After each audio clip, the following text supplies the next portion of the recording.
Hey, this is Harley, and I'm speaking with Mr. Steve Kudlow, better known as Lips of heavy metal legends Anvil. The band has a new album named, and it's in the same vein as all their other albums, Anvil is Anvil, coming out on Steamhammer. So, hey, Lips, thanks for taking the time to talk with We Love Metal today. Excellent. I'm looking forward. What are you going to ask me today? All right. Hey, Anvil is album Sweet 16. Did you ever think you'd have an opportunity to put out so much music over the years? I hoped so. My idea was to be not on the top, but to remain true to my genre and never ever sell out. So I knew that and have longevity forever, to do it for my entire life. That was my motive. Because I didn't want one of those overnight sensation things and then it all fall apart. The whole thing was, this is what I want to do for my life, so I'm going to do this. So ultimately the plan was to do it as long as I could. So did I foresee myself having 16 records? I certainly hoped I would. Well, over those 16 records, I'd say that you have remained true, I think, to your initial way of thinking and your initial style of music. And consistency has been the name of the game with Anvil. No real surprises along the way. We have a great diversity, because actually the reality is Anvil is, and part of the reason for the not big glorious place in the sales charts and so forth is we were a bridge. We're the bridge between hard rock and heavy metal. Yep. That's why. So we're like, there's hard rock aspects about us, because that's my era. That's when we really started. I've been playing with Rob since 1973. Right. There's no such thing as heavy metal when at that time it was called hard rock. Yeah. Well, and there are a couple songs, I think, on the new album that go in that hard rock vein. Oh, absolutely, because that's what I come from. Yeah. That's what I am. That's who I am. I was born in 1956. That's not going to change. My first recollection of music in general was Elvis Presley singing "All Shook Up." Well, that was my favorite song at 3 years old or something. 1959. That was a big deal to me. So that's that's the world that I came from and grew up from. So everything that happened from that point on is what I became aware of. So I'm basically the same age as electric guitar, as the interest in electric guitar is.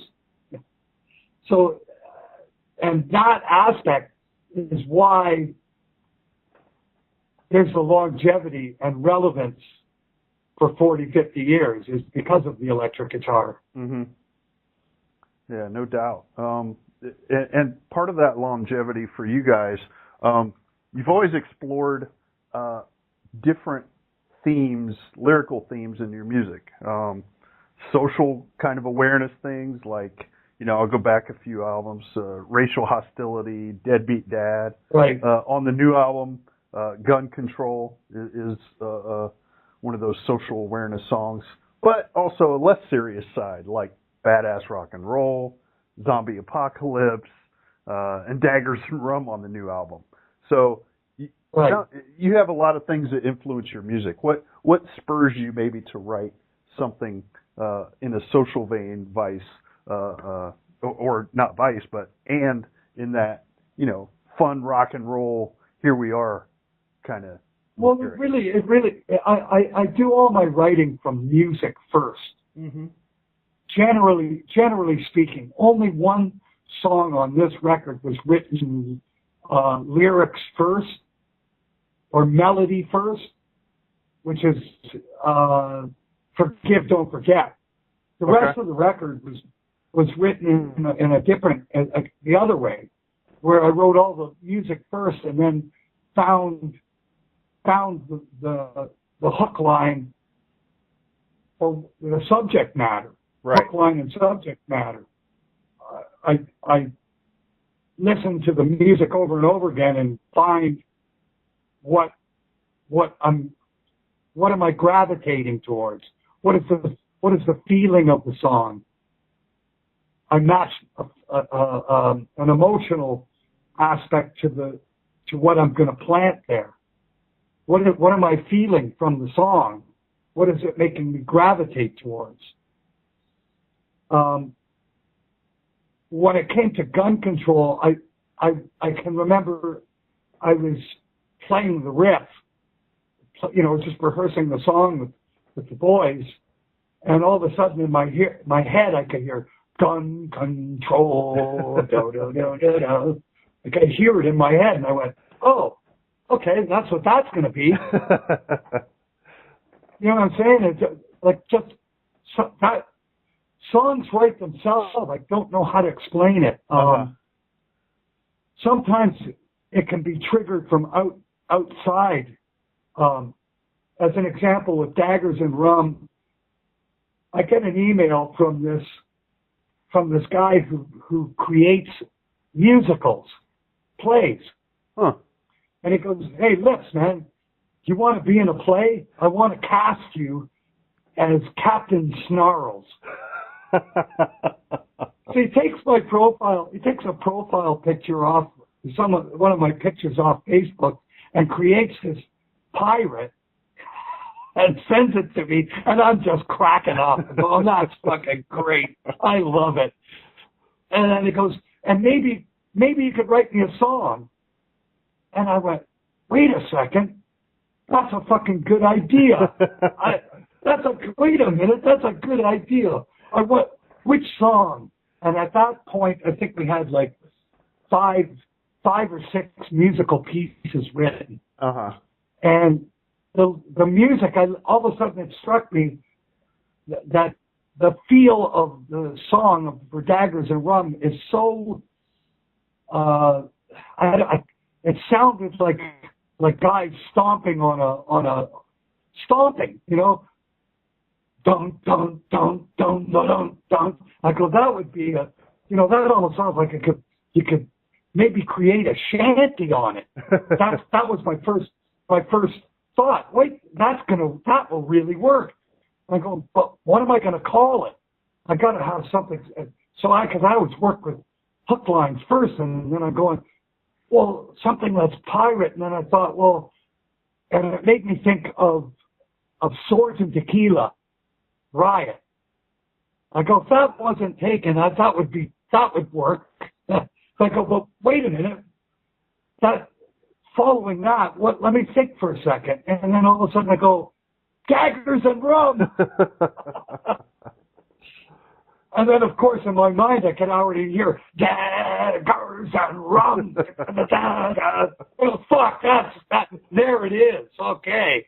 10 minutes later, I've written the shanty. It's like, okay. But some of the magic that actually really happened was in lead guitar overdub. And I'm figuring we're going to need people to go Daggers and Rum to sing in the middle section of the song. That's what I thought. And we were doing the pledge campaign and all that stuff, so we were going to have group vocals. And of course I thought I better get Daggers and Rum prepared first as quickly as possible. And then, because we got to have it ready for the vocal overdubs, right? So I finished all the singing first, and now I'm sitting down to do the guitar solos because I got to get everything written. And I discover, geez, I'm gonna write a melody in the verse that goes underneath the singing. Uh-huh. So I wrote this guitar melody that went underneath the riff and underneath the singing. And I go, holy shit, that's that melody. Wait a minute. That's a melody of a group vocal. Wait a second. But what's it going to sing? And then I started thinking, okay, that as I'm playing, I'm going, yo ho ho, yo ho ho, give us a bottle of rum. Okay, yo ho ho, yo ho ho. Oh, we be the scurvy scum. Yeah. And I'm cracking up laughing, and I'm jumping up and down, put my guitar down. I got a fucking great idea. Holy fuck! I'm fucking losing my mind. So I run back to the back of the studio where the guys are sitting, where Rob and Chris are sitting. Guys, I got a fucking great idea. Listen to this. And I start singing it, and the look on Christ on my bass player says, well, fuck, we're freaking out. Wow, what's that? That's great. And then we discover, okay, so they got to create that. So after the melody was placed, we took the section in the verse where I played the guitar melody and sang yo ho ho on top of that piece. It's hard to explain. You take a segment, it was to set up the feel so that it's being sung in the same feel as the song. Uh-huh. So we create that, and I go, okay, now that's how the song begins, and that's how the song ends. We're creating the beginning and end of the song, but we have to make a piece. We have to actually, so with digital editing, we edited out a segment of the segment of melody that I had written on the guitar and put in the overdub, and created a piece. And then the group vocals all sang to the melody that I've written down and recorded on the guitar, playing to the drums.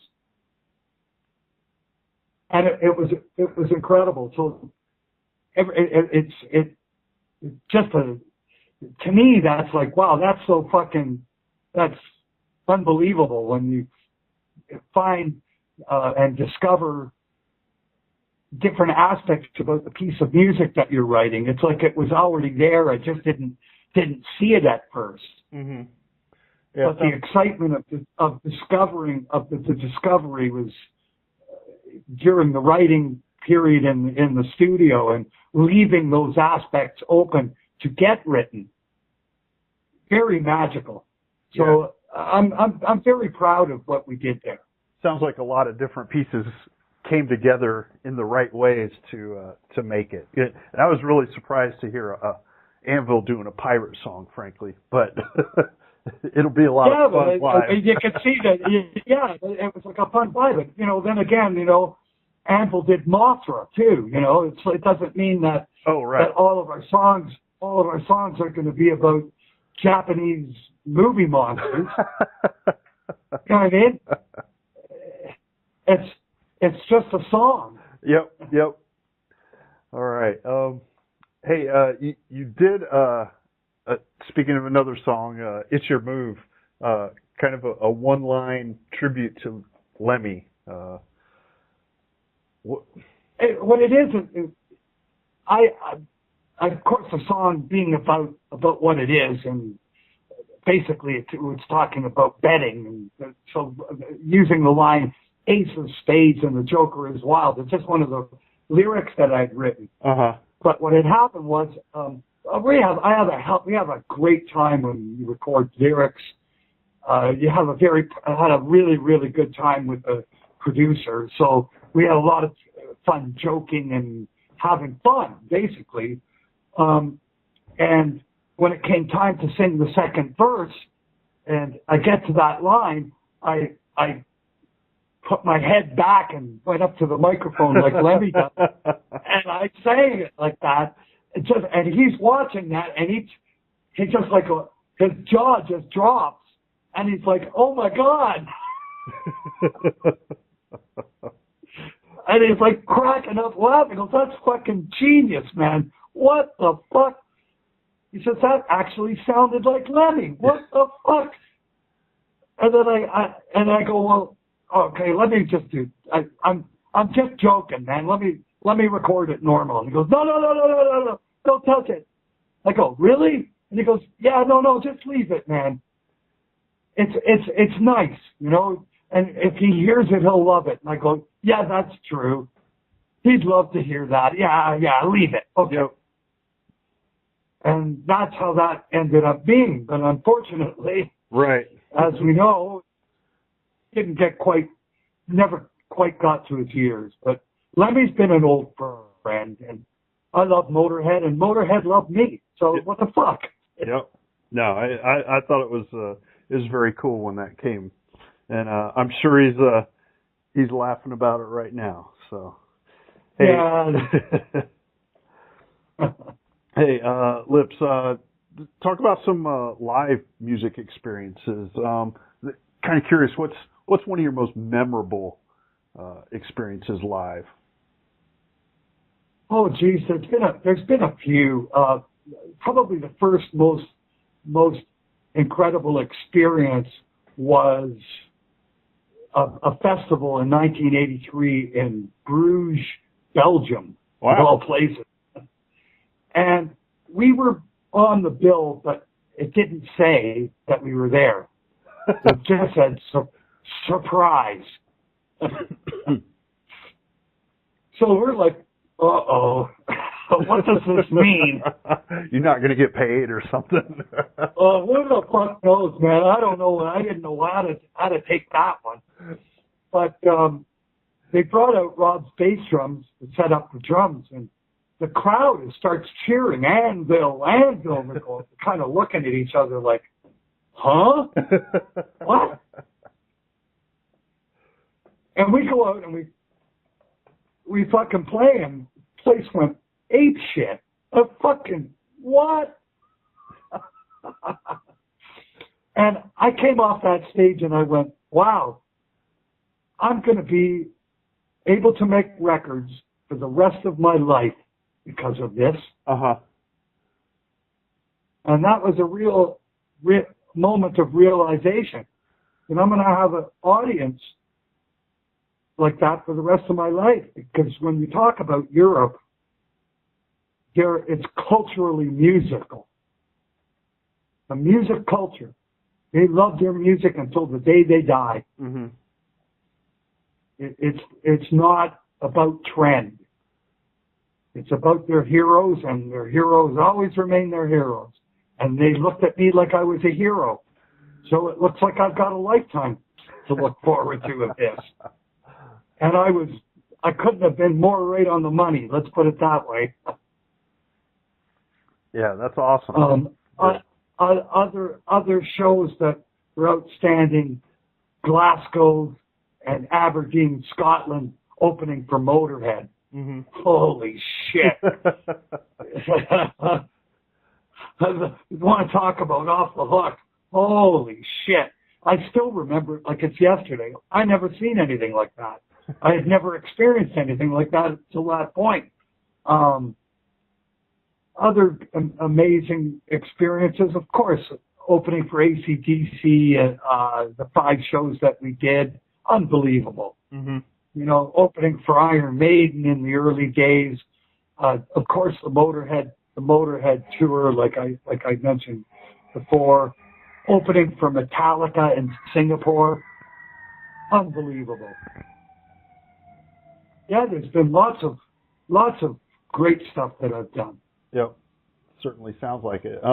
You guys are getting ready to hit the road again this spring. You'll be coming through Chicago, I know. So looking forward to that. What kind of plans do you guys have besides? I think all I've seen is North America stuff.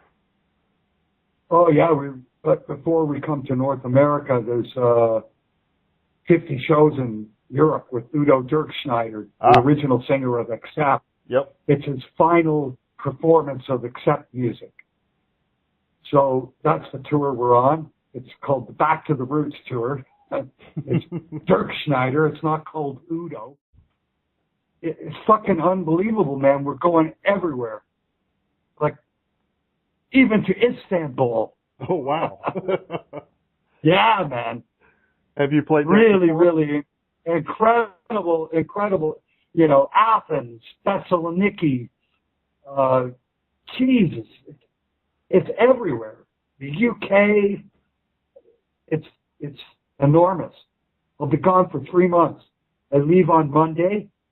I don't get back till the end of April. And then I start my tour in America on May 11th. All right, Once that's finished, I'll have about a week or two off, and then we start in Canada. Mm-hmm. We should finish up in Canada sometime around the end of August. We're looking at September, October, Japan. I guess into the new year, probably South America. So, oh yeah, man, got a lot of work to do. A lot of work to do. And it's not work. I'm going to have fun. Definitely a world tour. All right. That's awesome. Yeah. Okay. Final question for you then, sir. Our website is called We Love Metal. And I think I know the answer to this, but why do you love metal? Why do I love metal? Because I love to play my instrument. I love electric guitar. And I've loved electric guitar since I was a little kid. And the second that I heard the sound of a distorted guitar when Hendrix and Peter Townsend played their first Crash chords, I went, that sound is amazing. And I've been following that for a lifetime. Excellent. That's why I love metal. All right. Okay. Well, hey, thanks, Lips. Thanks for taking the time. And to listeners out there, be sure to check out Anvil is Anvil, and it is Anvil. You know what you're going to get. So thanks. That's it. You know what you're getting. That's right. No question. Okay. I mean, that's why Motorhead put out We Are Motorhead. We knew what you were going to get, didn't we? Yep. All right. Thanks, Lips. Okay, have a good day, man.